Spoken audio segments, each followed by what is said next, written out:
that you should, the little blue button. The only way you should be in the recording is if you talk. So there will be some times where I'm going to ask for input. So your voice will be on the recording, but your face should not because I have it pinned to me. We're going to talk today about hide floating meeting controls. We're going to talk today about providing attention. That is our mission today. Our task. Here we go. All right, so some quick reminders. We are recording. We talked about that. Please, if you're talking, do not use any specific client information. That includes names for sure, but also initials, just because we do post this publicly. So we would have to discard it if it has anything in it. Please make sure microphones are muted when you're not talking, so that doesn't come through onto the recording. You must complete the post test in order to get credit. If you don't complete the post test, you get the knowledge, but you don't get the credit. And then, just a general reminder, like a training is only as good as how you use it. So please make sure as you're listening to think about ways in which you can utilize the information that we're discussing. All right, Michelle. Oh no, I did it again. Oh, trying to find the right mix between pointing at the one person in the room and at you guys and at the PowerPoint.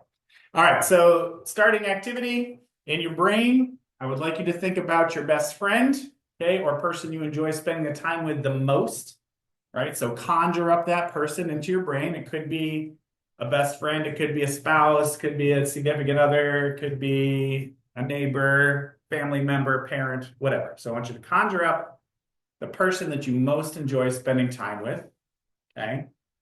And now I want you to think about what makes you continue spending time with them, right? So think about that for a few moments, okay? So who is it, and why do you keep spending time with them? What is that source of maintaining your behavior of being with them?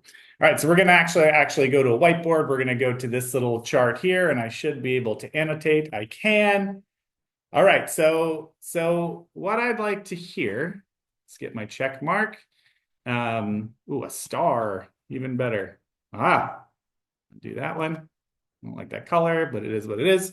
All right, so what I'd like to hear from those of you who are attending, what is the thing that keeps you hanging out with them? The main thing, it might be a combination of all these things. And then we're going to decide under what function that falls. All right, so Michelle, we're going to start with you. So you don't have to tell us who your favorite person is, but what keeps you spending time with them?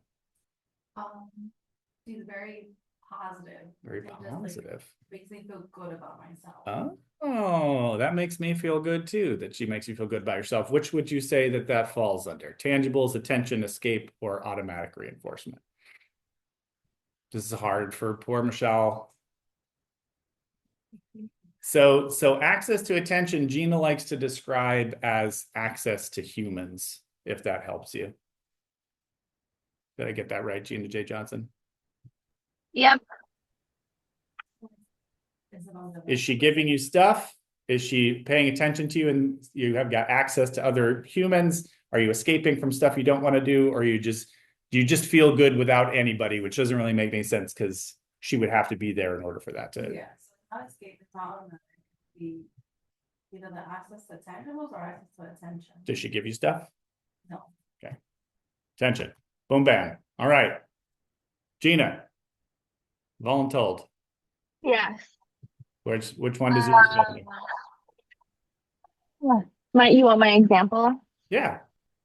Okay, so I'm thinking of my significant other, and the reason is because, like, partially similar to what Michelle said. He's just, I like his perspective on things. It makes me happy, and also he's funny. He says things that are funny. Okay, he makes you happy and he's funny. Love it. And which of these boxes would that fall under? I think also attention. There's a little like part that we kind of talked about before, which is like access to information. Like he says things that I didn't know, which is there might be like a little access to information going on, um but yeah, definitely attention is a Okay. big part of it. Love it. Good one. Thank you for sharing. All right, so let's go into speed round, and I'd like everybody else either in the chat or unmute your microphone and just let me know which box you think your best friend falls under as far as maintaining reinforcers. Access to attention. Oh, Z-Dog, what up? Hi. Access to attention. Same, attention. Rob, access to attention. Did I miss any? Access to Attention. attention, but there also, I feel like there could be some escape from more aversive individuals. Yeah, okay. Yeah, Holly typed in escape helps me give a space away from work and responsibilities. Yeah, I like that. Yeah, That is a good one. okay. Yeah, I think maybe like we'd have a few that kind of land like this isn't really a spectrum, but we have like a few that like land here. We probably have some that land here, right? Like if we pulled like everybody, you know, but we wouldn't have any that land over under automatic. That one's a little confusing because you think about like, you know, certain things that feel good that you do with other people. That's embarrassing. How red is Rob's face? But you still need another person for that, right? So that kind of pulls it a little bit out of that automatic thing. But so overall, we can agree that spending time with people is largely this access to attention, right? So that's really kind of why I wanted to do this training and why we've done a lot of recent trainings. Let's see if I can. Oh no. Get rid of the stars, Rob. All right. Clear all drawings. Okay, here we go. All right, so this is why we're talking about attention. We just kind of identified how important it is. And in 2003, which I understand maybe some of you watching this training were not born in 2003, or that's the year that you were born, sob, for all of us who were long since born then. But it was a long time ago, but even then they looked at 790 published data sets, lots of data. And this is what they came up with, right? So the biggest maintaining reinforcer at that time was escape, right? But the second one was attention from others. So a quarter of all behaviors in these data sets was maintained by attention.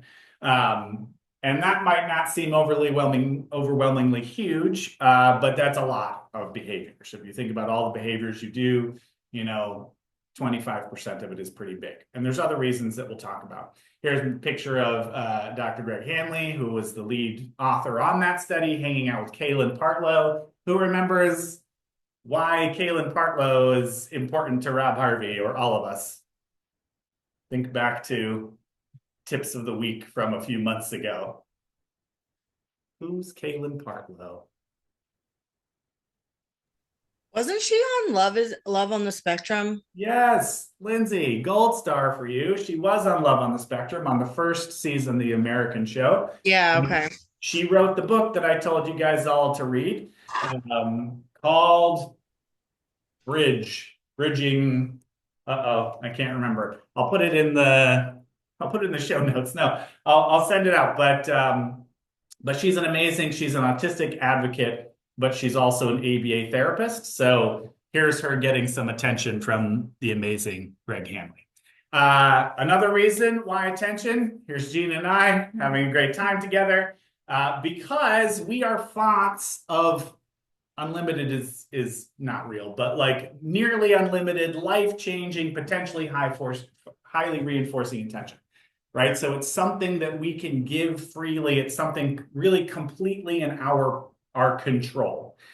So it's something that we can use. So there's some tie-in trainings that if you haven't watched them or you want to use them as reminders, these are two great trainings that are almost go hand in hand with what we're talking about today. So our PCIT Pride model training, that one was probably the most applicable. Like these two are really like, twins. And then the play and engagement routines, that one was also very close to a lot of the stuff we're going to talk about. What you're learning today would make those two things more effective. Those two trainings would make what you're learning today more effective. So they all work in a nice synergy, as they say. So let's do a quick reminder of Pride plus L. I'm not going to spend a huge amount of time on it because there is the training specifically on it. Two really, but one really specifically on it. So P is praise, specific labeled praise. Michelle, I love the way that you're sitting there so nicely, quietly, and attentively with your arms kind of crossed, showing me that you're paying attention. Right? Really specific. Reflect is reflecting words. Okay, so I love that you told me you're feeling upset.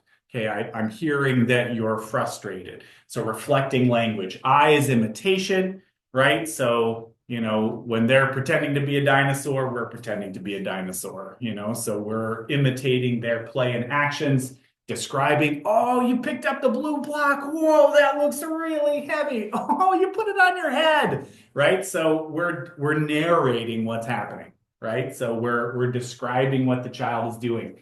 And E, arguably the most important, why you punch your fist, I don't know, because that's important, is enjoying the child and what's going on and showing enthusiasm just as a rule, right?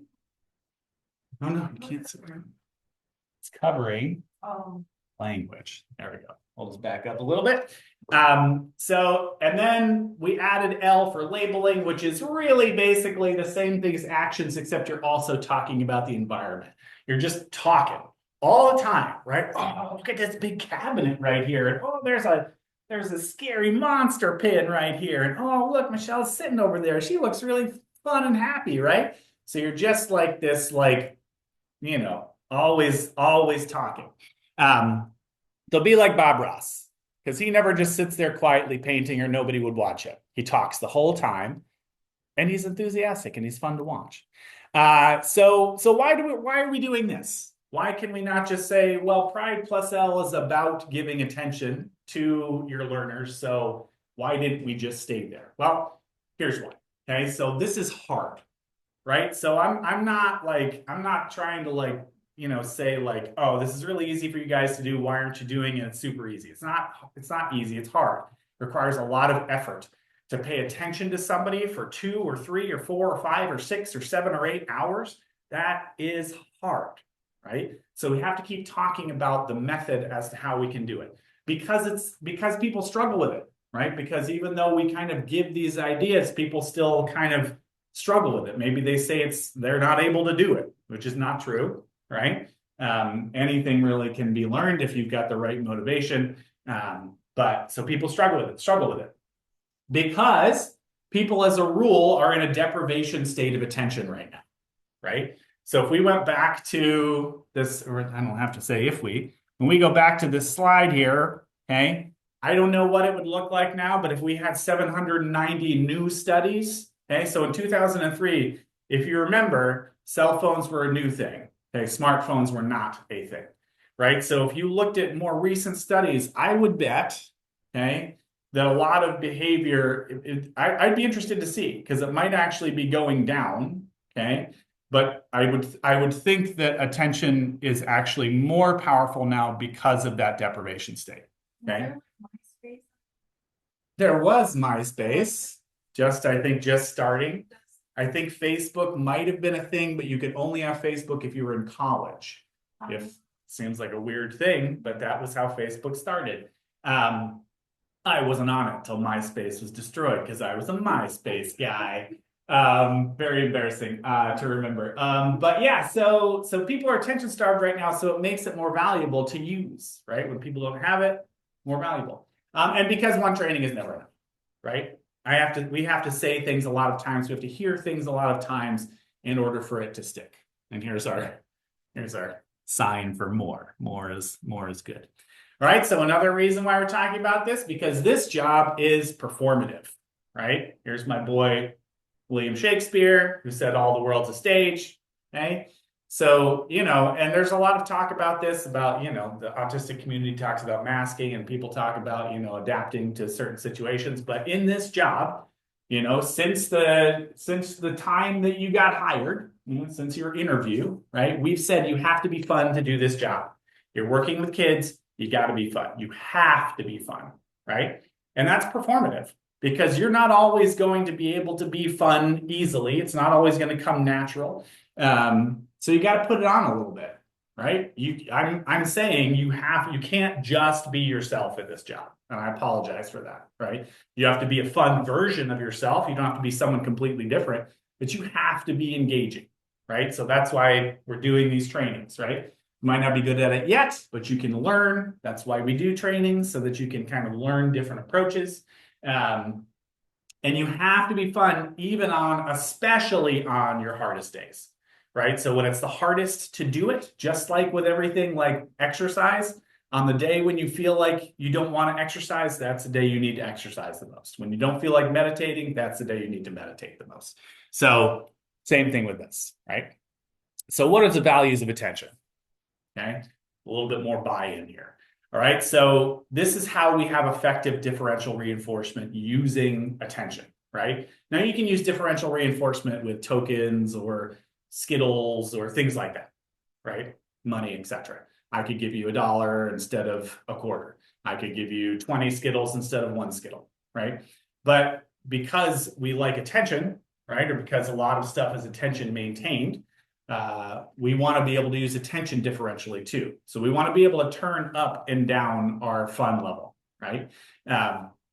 So we want to be able to kind of be real low, kind of neutral, but then when their behavior moves towards what we want it to be, we need to be like, whoa, turn it up. It's cheaper, right? It's free. Now there's some like effort cost for you. You have to move around, be fun, and use your face and use your body. Okay, so there's some effort there, but there's no monetary value to being attention fun. Okay, to being to having more or less attention, whereas Skittles and even tokens have a price tag kind of attached to them. It's usually available. There's usually some sort of attention. People are usually not completely alone. So you can usually provide it during a session, never alone, always available. It's more natural. The caregivers would prefer to see you having fun with their kid than handing them stickers and M&Ms. Now, let me just make a very clear notation here. I am absolutely not saying don't use tokens and stickers and M&Ms and Skittles, etc. Those things are absolutely necessary for a million reasons. But ultimately, we want to move more towards that first activity we did. We want them hanging out with people because people are cool, because people make them feel happy or better about themselves, do stuff with them that they like to do. So you want to move towards that attention ultimately. And it generalizes across people and settings, right? We can all kind of pay attention, but we don't all have a sticker chart. We don't, the sticker chart's not always available. The Skittles aren't always available, things like that. So whereas attention is pretty universally available most of the time. All right. So we're going to start talking about how to implement your attention, how to use your attention effectively, to work with different behaviors. Oh, no. Now let me just look ahead. Yeah. Okay, good. All right. So before we talk about our 4 specific interventions that we're going to kind of discuss today, I do want to kind of talk about this idea, right? So what about attention during problem behaviors, right? So one of my favorite, common sayings is the squeaky wheel gets the grease. I think it's one of the things that is almost always true, right? Whereas honesty is the best policy, bad advice, right? You hurt a lot of feelings doing that. But squeaky wheel always gets the grease. That's pretty much true, both, literally and metaphorically. The kid who's the loudest gets the most attention, like 99 out of 100 times, right? So, so we want to be aware of that. So when we're thinking about this, you're thinking like, okay, Rob, you're about to tell us how to work with kids using attention. So obviously, when we talk about problem behavior, you're going to tell me that, that I shouldn't pay any attention to them during the problem behavior. I'm not going to say that necessarily, right? But what I do want to point out, which I thought was super interesting in my research for this, and it should seem like, it should make sense, but it's kind of like counterintuitive. In reading articles about this, there's a pretty cool one that's in the references here that talked about different types of attention during attention maintained problem behavior. Okay. So if I know that Michelle has tantrums to get attention, right? So she flops to the floor, she screams, whatever.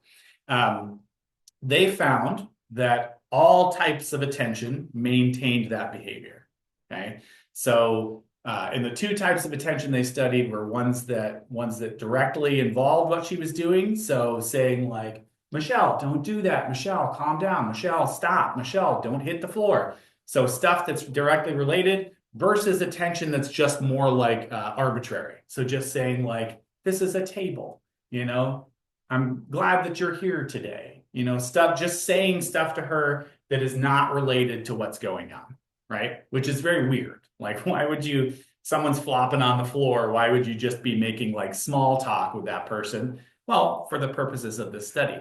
So they found that 100% of the time, the attention maintained the behavior, right? And they actually found that the statements that were directly related to the behavior maintained it even better. Okay, so let me break that down for you. Okay, so reprimanding a child when they're doing something you don't want them to do, including telling them to stop or asking them to stop or asking them to have quiet hands or whatever it might be, that made the behavior happen more often, even more than just giving them regular attention. So just throwing this out here, what does that tell us about correcting behavior?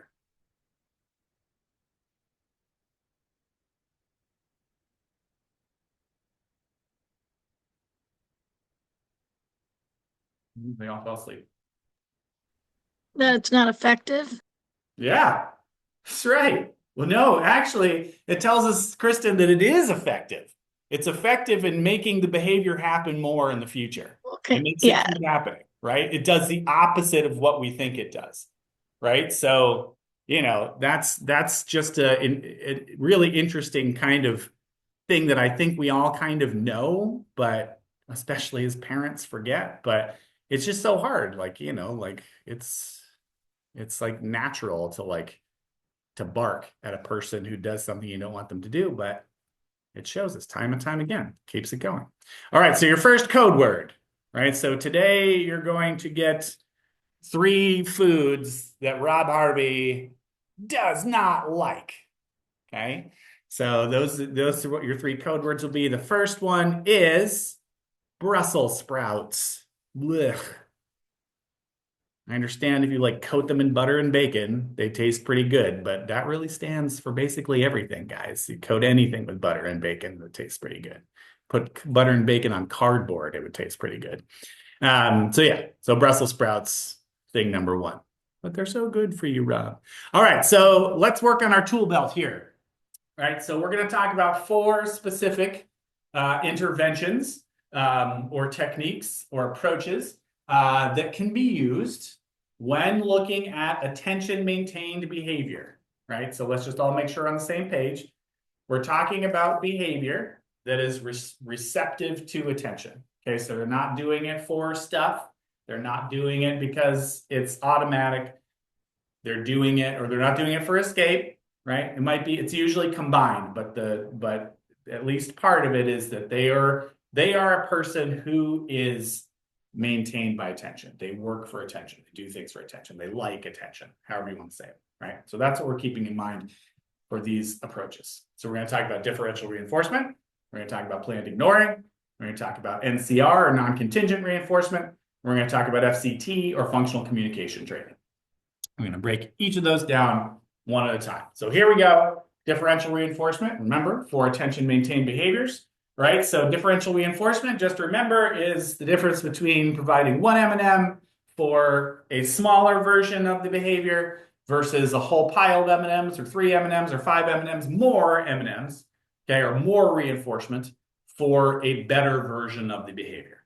Okay, so we're differentially reinforcing based on their response, okay, which makes it an antecedent or a consequence strategy.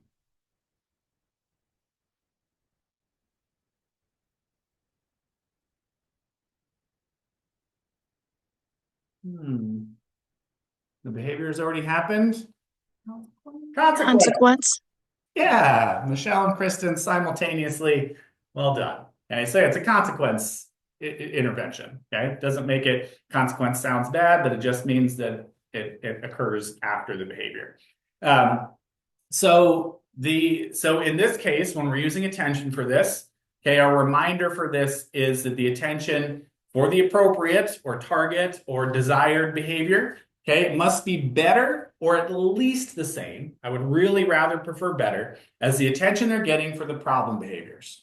Okay, so if you're freaking the F out, okay, when they're having a tantrum on the floor, you need to freak the F out when they're doing the stuff you want, right? Now, not the same, okay? So like if they're on the floor tantruming and you're like, you little, get up, you can't even. No, you're not doing that with the clients. If you were, I would have fired you. But you see caregivers doing this. Maybe you see yourself doing this with your own kids, okay? Not pointing any fingers.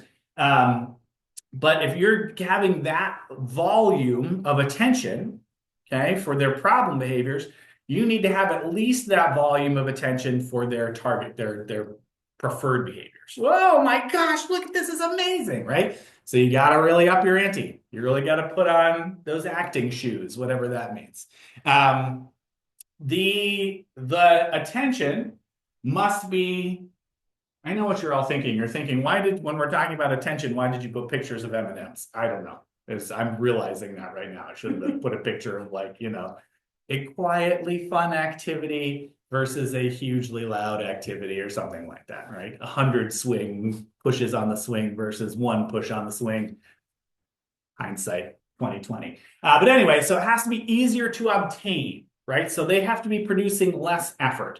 This I see all the time when okay, if you want a break, you have to get your break card. You have to ask nicely. You have to wait 3 minutes until somebody gets here. They're just going to run out the room, right? They're not going to wait for all that. It has to be as easy or preferably easier to obtain, okay? Because they're always going to choose the path of less resistance because so do you, right? If I said you can either work an hour to get $100 or you can work 8 hours to get $100, what are we all going to pick, right? You can hang out with your least favorite celebrity versus your most favorite celebrity. What are you going to pick, right? You're always going to pick the better one. And it must be easy for the client to omit, right? So if you've got a kid who has really limited verbal ability and you're expecting them to say, can we play please? And they can barely say any of those words, that's too hard. If they just learned to say, swing please, right? Or tickle please, or just tickle, then that's too hard, right? They just learned it. That's too difficult.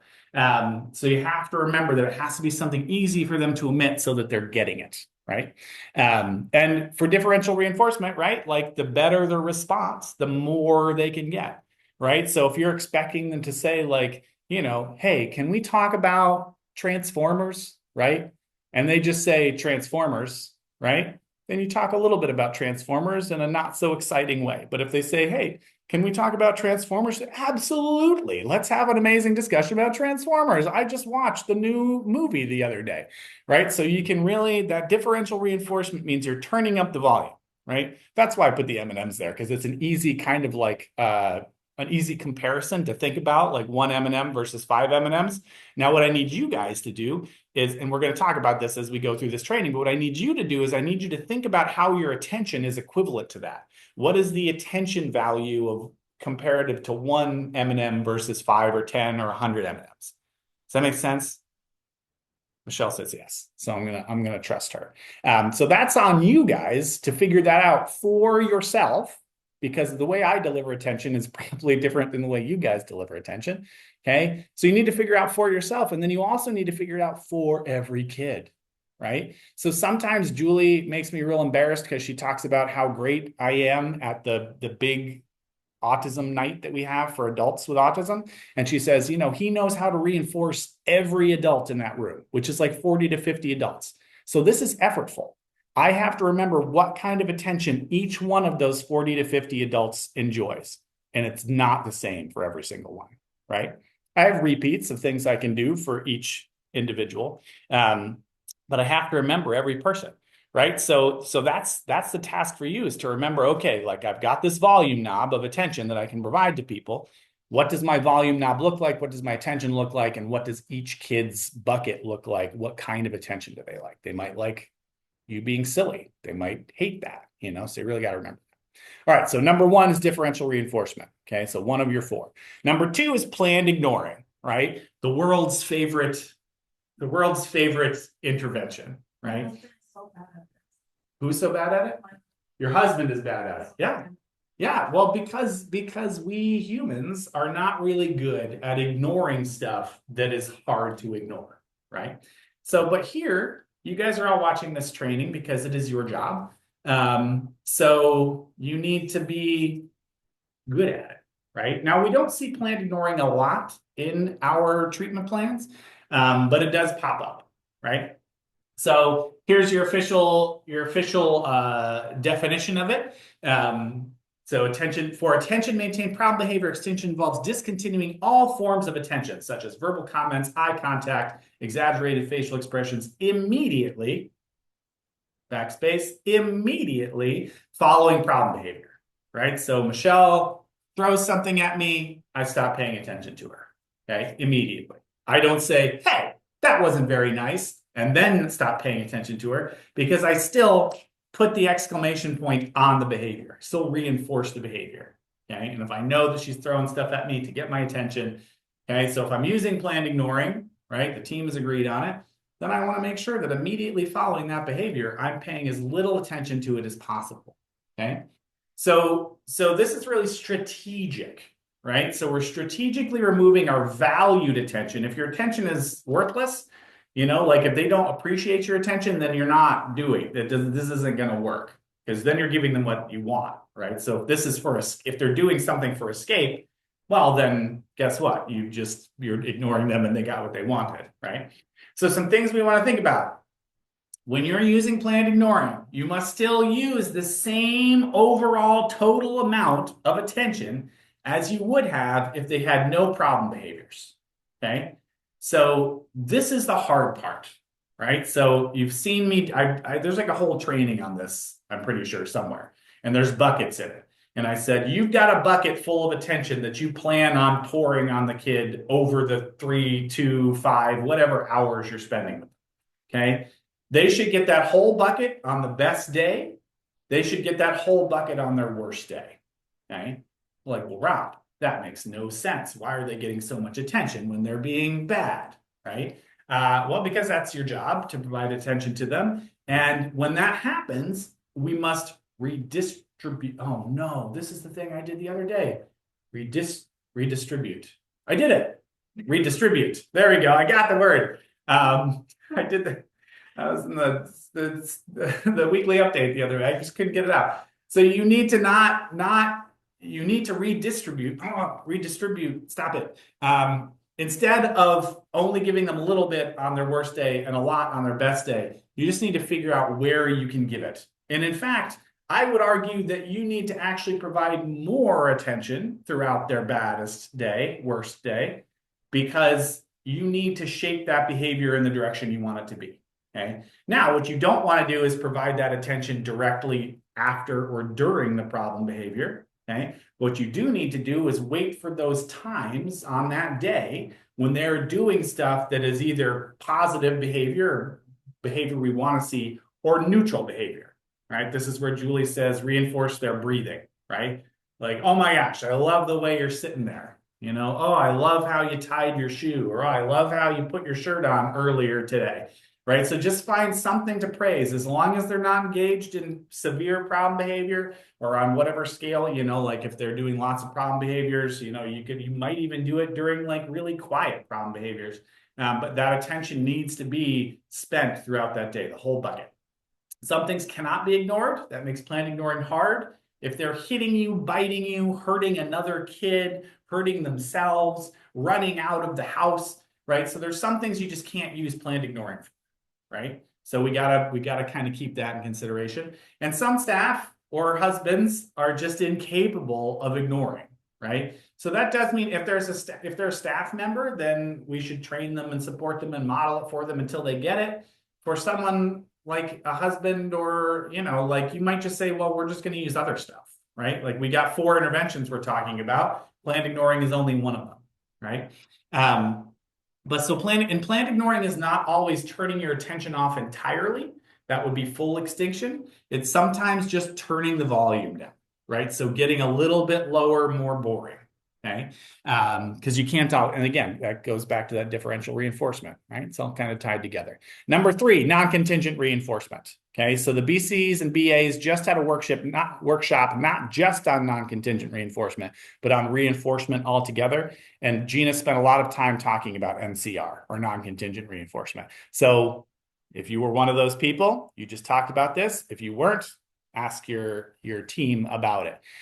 This is an antecedent strategy versus the other ones that are all consequence strategies. This is an antecedent, so it happens before a behavior occurs, positive or negative, right? So we're filling buckets, right? So you identify what behavior or what reinforcer is maintaining the behavior. In this case, we're talking about attention.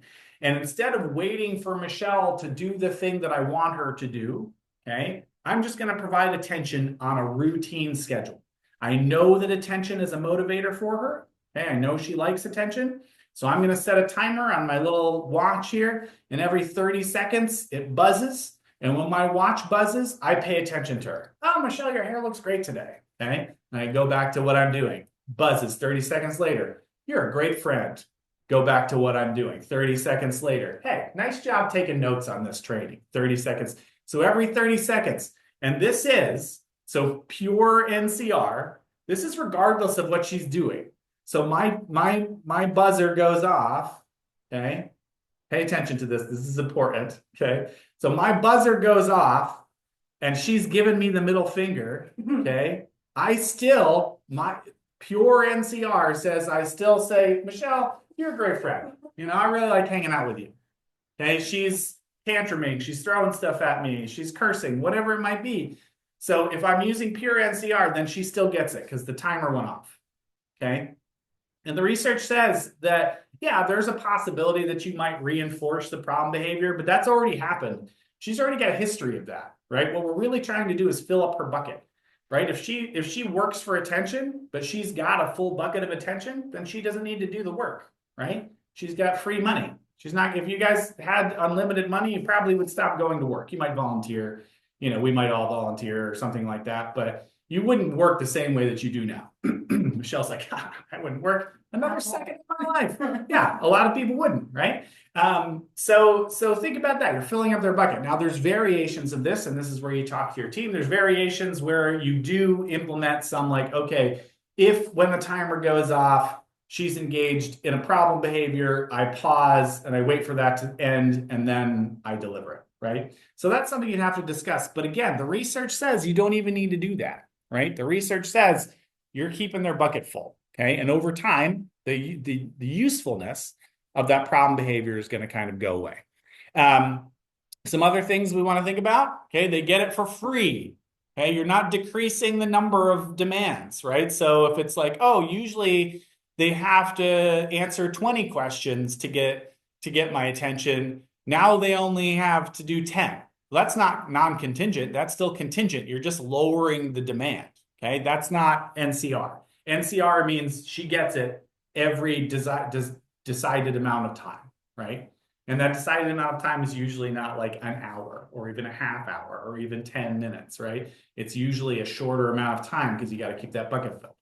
And Gina's training kind of talked about how to decide that, and we'll talk about that kind of in the future, but that's a team decision as to how often and how much. So it should be delivered more often and in greater quantities than what they're receiving for problem behavior, right? So if she's getting a whole bunch of my attention from her problem behavior, then she needs to get a whole bunch of my attention for free. So I have to, again, like that 30 seconds, maybe it's less. Maybe it's every 10 seconds you turn. Now, if you're doing a one-on-one session, pretty easy. If you're in group services here, harder. Not impossible, but harder. How are you going to pay attention to one kid when you've got at least 3 kids on your docket, right? That's hard, right? So again, this might not work for group services if they need that dense of a level of reinforcement. So you determine that time and you say, okay, if they're for problem behavior, they're getting attention about every 60 seconds. Well, then we want to cut that back to about maybe 50 seconds or 45 seconds and say, okay, every 45 seconds, we're going to deliver attention. So they never get to that point where they have to have problem behavior, right? So we're working on that. If peer attention is more valuable, so they don't care as much about your attention, then you might have to get peers in on this. So if you're working in a school or an after-school program or whatever it might be, you might have to recruit some Confederates for you, okay? Say like, hey, Marvin, okay, I need, when Michelle, every 30 seconds, I'm going to tap you on the shoulder and I want you to turn to Michelle and give her a high five, right? Or I want you to turn to Michelle and tell her she's cool, right? Or whatever it might be, right? We've got kids who would do that, 100%, right? A lot of kids like, even in our after school programs, we got a lot of kids who like to help, right? So recruit them to do it. Now, every 30 seconds, then they're probably not going to be getting their own treatment. So, you got to think about all that stuff. And it can be used with or without extinction. We kind of talked about that. So you can also, as an additional intervention, you can also have extinction. So, if they're currently getting attention for problem behavior, so when Michelle throws something at me, I say, please stop, right? So, so I can either put that on extinction and pay no attention to her when she's having problem behavior, okay? Or when she has problem behavior, I can pay attention to that too, right? So, so yeah, both are shown to be effective. Classically, they use it with extinction. So when they have a problem behavior, they get no attention, okay, to signal to their brain you only get attention when you're not having problem behavior, okay? But yeah, it works both ways. Okay, last of 4. Okay, and we have more after that. Don't worry. You weren't worried. You were like, oh, good, we're going to get out early. Nope. So functional communication training, or FCT, is the 4th of our 4 interventions that we're going to talk about. Okay, so this basically is just teaching an alternative desired behavior to get the behavior that we want to see, or to get the reinforcer that they're working for, as opposed to the problem behavior, right? So if Michelle is flipping me the bird to get my attention, I'm going to teach her to say Rob instead, or I'm going to teach her to press a button instead, or hand me a pet card, or whatever it might be, okay? So I'm finding a more appropriate, desirable, workable kind of option, and I'm going to teach that and then have them do that, right? So there's 2 ways you can do this. The more common kind of example of building FCT response is to teach it and then prompt it, okay? And this is the one we use most of the time. So it starts by withholding your attention. So again, in this case, we're using attention as our motivator, but FCT works for everything, right? So this could be, so you could replace the word attention in these with escape or tangible or whatever it might be, and it would still work, okay?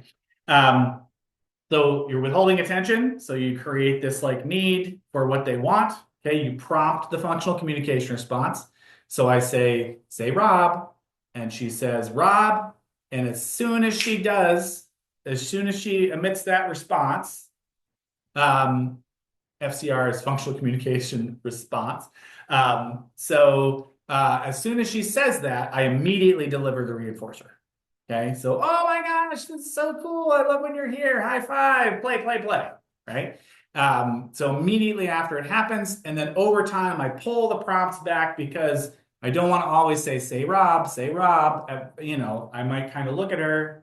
I might, start to fade it to like Rob, or, like whatever it might be that will get her to say it until eventually I can be kind of like not paying attention to her. And she says Rob, and I say, oh, Michelle, I'm so excited, right? So over time, we want her to get to the point where she's using it, and then you can kind of shape it up so that it's even, like, hey, Rob, let's play, or whatever it might be. So over time, you're kind of building that response. Okay, so that's immediate. What they've been looking at, especially Dr. Hanley's team, we kind of talked about this in some of our other trainings. You can also do this by, rather than teaching and prompting the response, you're still teaching it, but rather than prompting it, you can demonstrate the contingency. Okay, so I don't have a third person in this room, but let's pretend that someone is standing over there next to Michelle. Okay, so I withhold attention, so I know that she wants it, right, to create that deprivation state. Okay, I have my third person, Tom. Okay, instead of saying Michelle, say Rob. Tom says Rob, and I say Michelle, I'm so happy to see you. Attention, attention, attention. Okay, I remove attention. I look back. Tom says Rob, and I say Michelle. Right? So what they have seen in most cases is that you never, with this, Michelle often will just start emitting Tom. No, Rob. She'll start emitting that response without having to be directly taught it. Okay, now sometimes you don't have a third person. Sometimes there's reasons that this doesn't really work. But so you either continue with this until you can kind of start inserting that prompt, or you might not need to. But over time, she gets that response, so that I'm providing more attention, or at least the same amount, but preferably more attention than she was getting before for the problem behavior. Okay, does that make sense? Okay, so we're teaching that functional communication response through functional communication training, so that they have an alternate way to get their attention rather than using problem behavior. But it's got to be something they can do, something you could prompt, something they can do, something that's easy, something that's easier than whatever it is they're doing now as a problem behavior. All right, so now we're going to look at some silly pictures of me and my son Roland, just to kind of look at some examples of where things go wrong. We're going to start with kind of low attention examples, and then we're going to move more to kind of what we want to see, and what's more kind of workable. So here's the first one. I'm sitting there on my phone while the kid plays in the background. Okay, so this is never acceptable. Okay, I don't care what you're doing on your phone, unless you're using your phone to like build, open their program for the next thing you're doing. But anyway, I'm not paying attention to him. He's over there all by himself. Okay, and even if they're playing so nicely, I'm just letting them go. That's not a time to be looking at your phone. Okay, bad attention. Okay, here's what we call the staff huddle. You got the kid playing in the background. You got two staff talking to each other. Okay, probably flirting. That's funny because it's my wife. So just hanging out, right, while the kid plays in the background. Those two people should be doing other things, right? I don't care if it's their free time. I don't care if you're discussing treatment, right? You should be interacting with that kid. They're in your service. You should be interacting, or at the very least observing them, to make sure that you're prompting them when needed, you're redirecting when needed, you're kind of part of that. And this happens a lot. We have like kids where they're on the playground and you're standing on the side talking to the teacher or whoever it might be, but we have to be really careful with that. We need to be attentive. Here, just got my back turned, right? I'm taking a break, whatever. I might say I'm using planned ignoring. But why would this, even if I'm using planned ignoring, it's in the treatment plan, why would this be a bad idea? He could whack me on the head. Yeah, I'm paying no attention at all. I'm not even aware, right? So, and he could also be doing something, that he's not supposed to do. He could be breaking something or hurting himself, right? So this is never an appropriate. Now, sometimes you're in the bathroom, right? So yeah, I get that, but this is different, right? Here we have the board staff, okay, thinking, when am I going to be done? This is the worst. I can't stand this. Last night was rough. I shouldn't have to do this, right? If you're going to do this, unless this is like because you're using some differential reinforcement and I turned on boring mode until he starts, if he stops like hitting or whatever it is that he's doing. Okay, so unless this is me using some planned ignoring or some differential reinforcement, this is not being bored and boring during a session is hard to avoid, but really not acceptable. Okay, you need to make sessions fun for them. And in order to do that, maybe you need to put it on, but you can't just be there falling asleep on your fist. Here we got the verbal reprimand. Look at that severe Rob Harvey face. Okay. We talked about this a little bit. My cat started licking its butt while I was taking the picture, while my wife was taking the picture. So that's kind of funny. So this, we use this a lot, but as we kind of recognized before, that does involve attention and it often just reinforces the problem behavior. Okay. Rarely do we get people changing their behavior based on it. And here we have taking data or observation, right? So I'm still able to see what's going on, and this is sometimes required for what we do. We're not supposed to interact. We're supposed to see what happens when we're not providing interactions.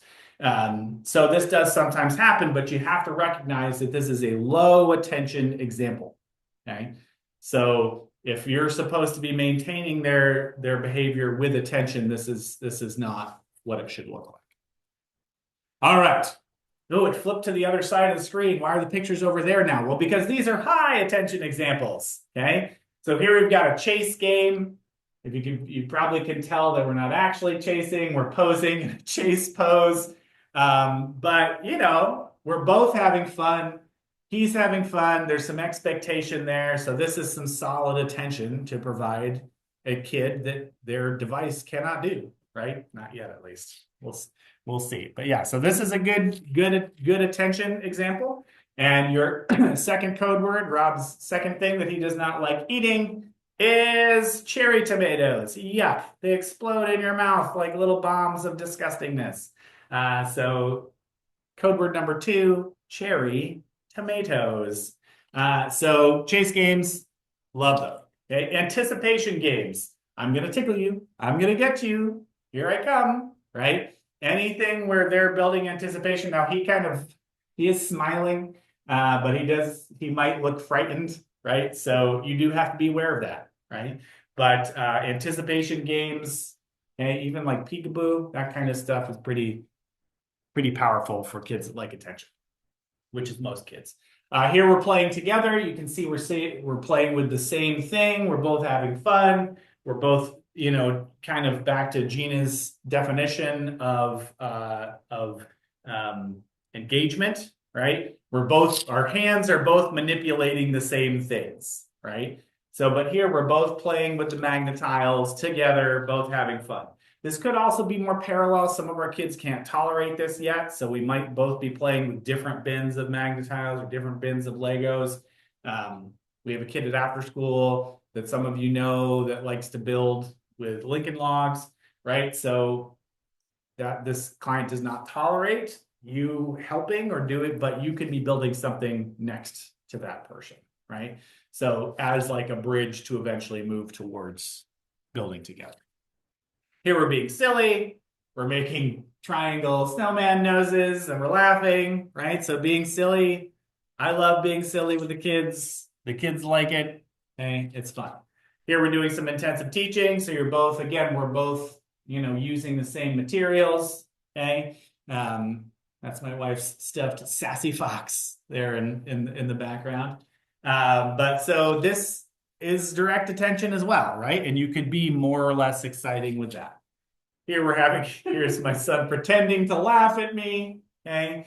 So you try to make the kids laugh, tell them jokes, bring your dad jokes. I like to make kids laugh by being the master of cringe, right? So I do weird dances, or I sing, or I do weird voices. Yeah, one of my claims to fame, but it makes them laugh. And physical play, which you can't do with some kids, right? Some kids are too big, but bouncing them, twirling them. And there is like at what point does that become, even if you can, does that become inappropriate? That's something you have to kind of decide as your team. But most people enjoy this kind of play, right? Especially kids. Okay, talking about shared topics, which requires you to know about their stuff, right? So if their thing is Minecraft, you're gonna have to learn a little bit about Minecraft, my friends. Okay, so what might providing high quality attention look like? Okay, we just gave a bunch of examples. Now I'm gonna give you more. Okay, so what does Rob Harvey do? And I'm trying to figure out what kind of things a kid likes so that I can then use them a lot. Okay. So this first slide is for younger learners, and there's going to be a second slide. So I act silly, right? Pretty good at that. I try high and low voices, loud and quiet, squeaky voices and low voices. I manipulate my voice. I dance near them, and I will vouch.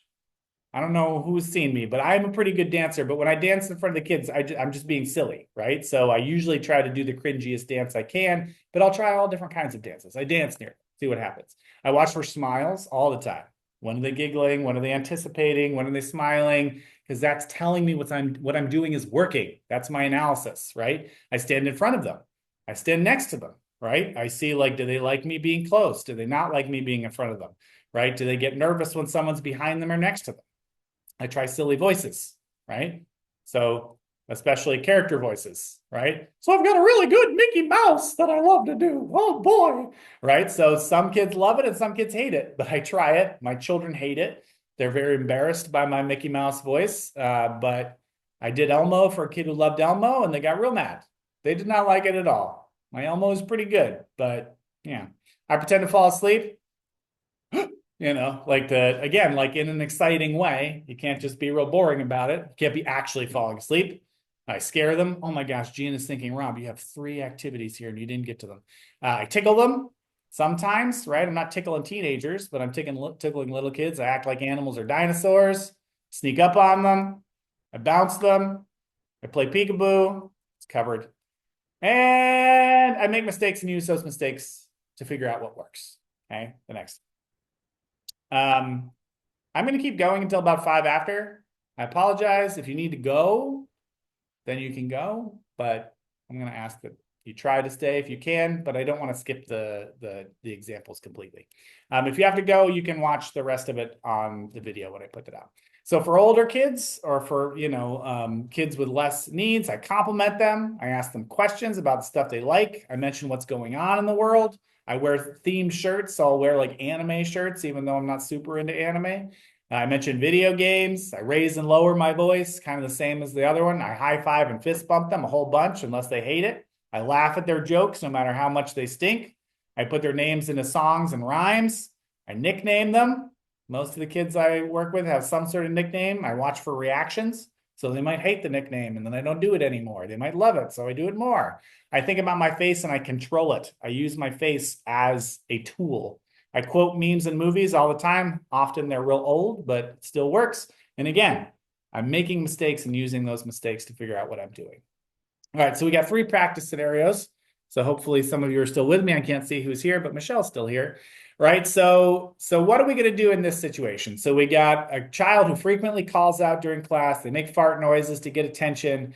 The teacher's saying, I can't ignore it because it's disruptive, and the peers laugh. So it doesn't even matter if I ignore it because the peers are laughing. So what might we do to use our attention to shape this behavior in the right direction? Give me an idea. Type it or call it out.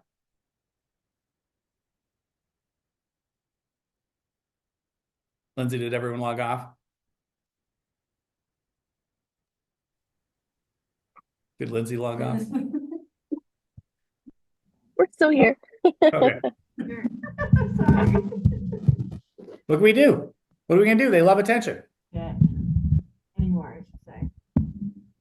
What? It is not on anymore. Neither is Ashley. Oh, so some people did leave? Yeah, just those 2. Gayatri said NCR. Yeah. Brilliant, Gayatri. With NCR, we're great with this, right? So set a timer. How often does he call out and make fart noises? Every 2 minutes? Okay, well, every minute and a half. I'm going to go over there. I'm going to pay them a bunch of attention. They like the other kids laughing. So like I might have to figure out something that involves the other kids giving them attention. Okay, so NCR would be good. Some differential reinforcement. It's hard though, right? Because those other kids are laughing, right? So we might have to teach them some funny jokes to kind of replicate that. Hard one. All right, we got a kid in group services, right? Claiming distress. I'm upset. I need to talk. I need a break. Okay. So they're claiming they need to talk to staff frequently, right? So multiple times an hour. So how might you use attention to get this client back into programming?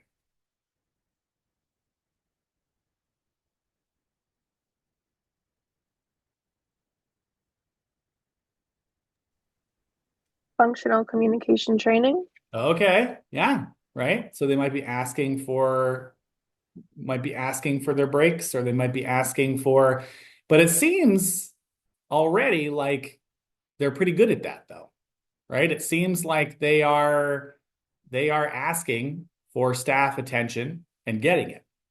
So what would we teach them as a replacement? Like what functional communication response would be better?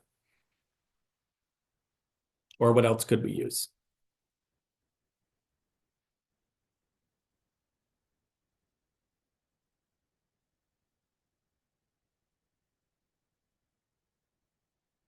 We could use NCR in this one too, right? They could use differential reinforcement. You can almost always use differential reinforcement and NCR, right? But you could use differential reinforcement like when you come out, it's like a really short kind of conversation. Like, okay, we got to get back. Okay, whereas if they, maybe we do put in a functional communication response, or they get, if they have the break at like during specific times that like the green light is up, that's when they can ask for it. Then they get a longer, more involved conversation. That's a hard one, but NCR might work too. If you have the staff kind of paying frequent attention to them, they might not need to claim distress to leave. You'd have to see. All right, final code word. Oh no, the people that left don't get the final code word. I guess if they watch the video, look at it. Final code word is sauerkraut. Ugh, the worst of all foods. Hate sauerkraut. Final code word, sauerkraut.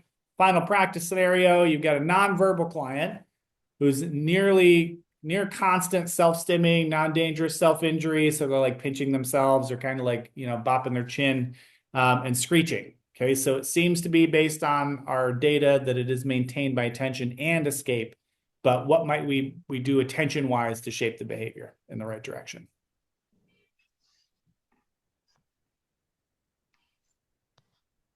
Functional communication? Yeah, maybe, right? They're non-verbal, but they might be able to touch a button. They might be able to observe the contingency and do that. Okay, good. That's a good one. We could always use NCR. NCR, yeah. Nice, Gayatri. Yeah, you could just provide that attention kind of on a near constant basis. And that's our last slide. I'm sorry I kept you guys over. I will send out these references. That first article is fantastic if you want to check it out. Yeah, make sure you take the post test. Hopefully you got some good info in your brain. And I'll see y'all soon. Have a great weekend. Bye, guys. Thank you. Bye. Bye. Have a good one. You too.